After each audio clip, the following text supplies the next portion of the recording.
Video I'll discuss about the last topic of your mechanical actuator, that is the bearing. So basically the bearing has three major functions. So first one is it supports or guides the rotating elements.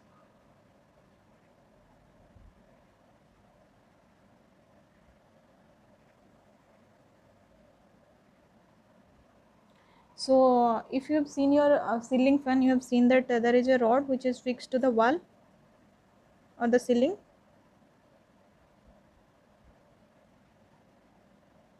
and the center part which rotates. Inside this there is a motor.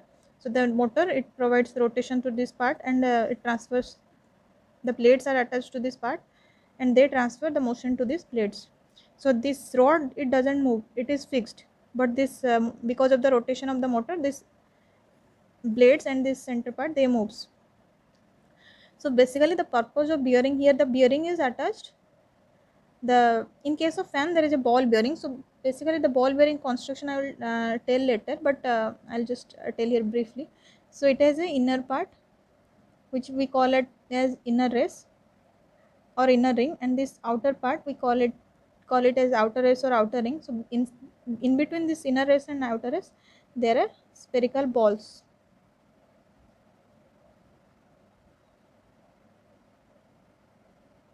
So we keep the ball at equal distance. So this can be done with the help of retainer, or we call it as cage also.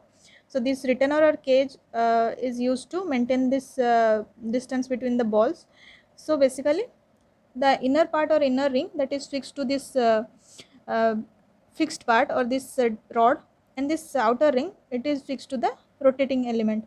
So what happens, because of the rotation, this outer ring, the inner ring is fixed, it is attached to this fixed part, and this outer ring is attached to the moving part, so it moves. So because of this rotation, this ball also rolls inside this outer ring and inner ring. So because of this, it provides a frictionless contact between this reduces the friction between this fixed part and moving part, and also it provides a definite or relative rotation between this fixed and moving part. That means it supports this rotating element with respect to this fixed element. So first thing I told you, it supports and guides the rotating element. Second thing, it reduces the friction between the rotating part and the part which supports the or holds the rotating part. It supports the rotating part. Also the another function or main function of the bearing is, from the name itself, bearing means it bears or it carries. It carries or bears the load.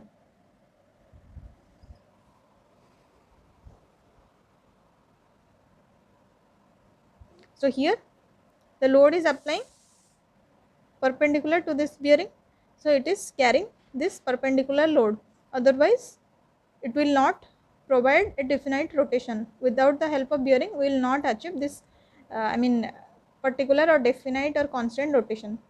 So there are three functions of the bearing. First one is it supports and guides the rotating element. Second thing is it reduces the friction between the rotating part and the part which supports this rotating part. And third thing is it carries or bears the load. Also you have seen, I think, in the bicycle there are bearing attached between the in the front and rear wheels. So here the wheel axle is a type of shaft, but axle doesn't rotate. Shaft rotates, but axle, the basic difference between shaft and axle is this, shaft rotates, but axle is a fixed element, it doesn't rotate. So here the axle is attached to the wheels. So here the bearing, here also we use ball bearing. So the inner part or inner race is fixed to this axle, and outer race is fixed to the hub, and the wheel and the it is because of the rotation of the wheel, this hub rotates. So inside this this outer race is connected to this hub, so it rotates, and the ball they rotates inside the bearing.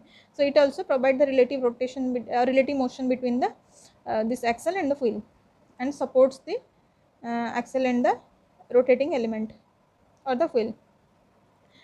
So these are the functions of bearing. So next is the classification of bearing. So how we can classify the bearing? So according to the nature of load, so we categorize it as either radial bearing or thrust bearing. So radial means perpendicular. So if the load will act in the perpendicular direction, in case of ceiling fan, you can see here the load is applying in the perpendicular direction. Here the bearing is attached like this. So the load is applying in the perpendicular direction. So if it will carry the radial load, then will if the bearing will support the radial load, or it will carry or bear the radial load, then we will call it as radial bearing. But in case of bearing which carries the axial load, the load which acts along the axis, we call it as thrust load. So the bearing which carries this axial load or thrust load, we call it as thrust bearing.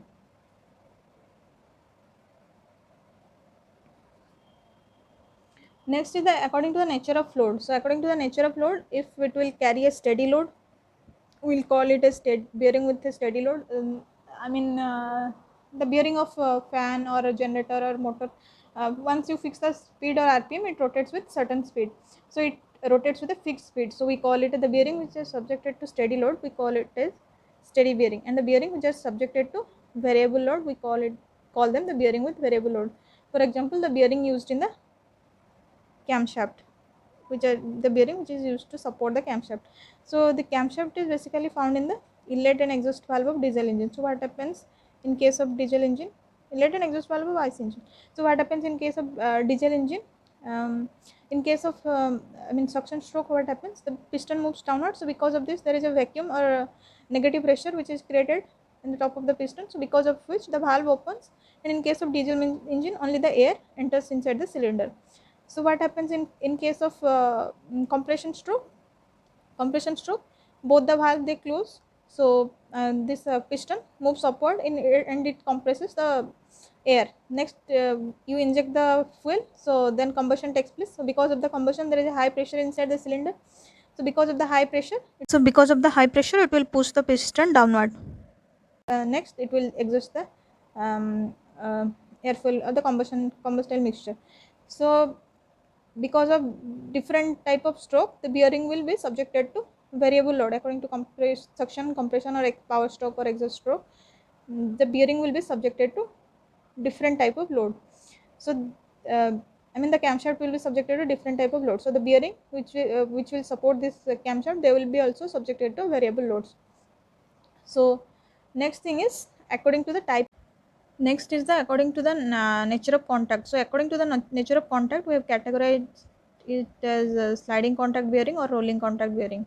So in case of sliding contact bearing, the bearing makes sliding contact with respect to the rotating or moving element. But in case of rolling contact bearing, it makes a rolling contact between the between the bearing and the rotating element. So one type of sliding contact bearing is journal bearing. So in case of journal bearing, suppose this the inside part or rotating part is the shaft, which we call it a journal, and the this bearing is a plain bearing. That means there is no rolling or intermediate parts. So this is the bearing, and the rotating part or the shaft, we call it a journal. So in case of journal bearing, it rotates along the circumference of a circle. So this bearing slides or makes an arc or a circle with respect to this journal. So in case so basically in case of journal bearing, it carries a radial load. So according to the type of rotation and according to the type of angle of contact the journal makes with the bearing makes with respect to the journal, we call it as full bearing or partial bearing. So in case of full bearing, the angle of contact between the journal and the bearing with respect to the journal is 360 degree. That means it rotates along the complete circumference of a circle. But if the angle of contact between the journal and bearing is 120 degree, then we call it as partial bearing, partial journal bearing. So this is the sliding contact bearing. Next is the rolling contact bearing. Here I will add up a small thing. According to the type of lubrication between the journal and bearing, we have categorized it also into different categories. Case of this journal bearing, according to the type of lubrication, we have categorized it as either thick film bearing or thin film bearing or zero film bearing, or we call it as hydrostatic bearing. So in case of thick film bearing, there is a complete separation between the journal and bearing. There is a thick layer of lubricant in between the journal and bearing. So there is a complete separation between the journal and bearing. So we call it as thick film bearing. But in case of thin film bearing, there is a partial contact between journal and bearing. There is lubricant present between journal and bearing, but still there is a thin film of lubricant present in between the journal and bearing. So they make a partial contact. In case of zero film bearing, the journal and there is no lubricant present in between the journal and bearing. So there is a complete contact between the journal and bearing. So they operate without any lubricant. In case of hydrostatic bearing, actually the pressure or the lubricant which is present in between the lubricant which is present in between the journal and bearing, the amount of lubricant that is constant, and they build a constant pressure in between the journal and bearing. So we supply the lubricant externally to maintain the pressure between the journal and bearing. So we call it as hydrostatic bearing, because static means hydrostatic means the pressure is everywhere, the pressure is constant. So you have read Pascal law, I think. In case of Pascal law, what happens? For a hydrostatic fluid, the total pressure, the pressure everywhere is constant. So here, in case of hydrostatic bearing, the lubricant pressure inside the journal and bearing is constant.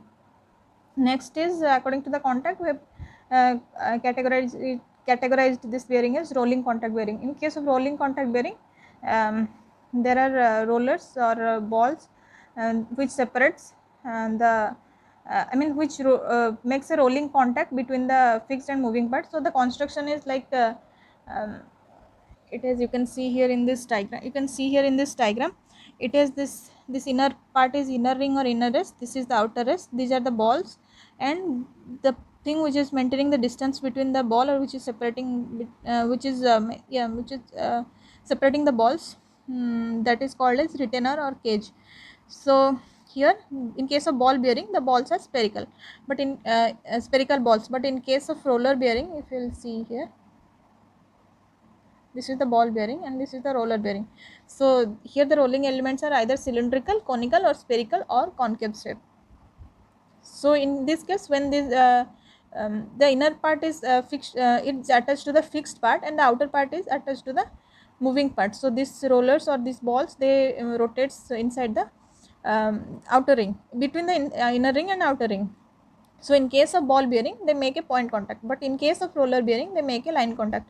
So the load bearing capacity is more for the roller bearing compared to the ball bearing. So as they make point contact or line contact compared to your sliding bearing, in case of sliding bearing, what happens? They make a surface contact, but here they either make a point contact or a line contact. So according to this, the amount of friction, the rolling friction is very less compared to your sliding friction. So in this case, the friction which is encountered by these balls, there is very less compared to your sliding contact bearing. So we call it as anti-friction bearing. So these are your classifications of bearing. Next is friction speed relationship. So in case of ball and roller bearing, what happens? Initially, uh, for a certain speed, the friction is independent of the rotating speed. You can see here the friction plot is in the y-axis and shaft speed is along the x-axis. So you can see here y is constant for a long period of time. After certain, maximum speed, it is increasing, but initially for certain speed it is constant, or it is independent of shaft speed. But in case of journal bearing, if you will see here, initially when the shaft speed is increasing, at that time the friction is reducing. So initially, with increasing the shaft speed, the friction is reducing, then after some times it is almost independent of speed, then it is increasing. After the maximum speed, it is increasing a little bit. So these are about your bearing. Thanks for watching this video.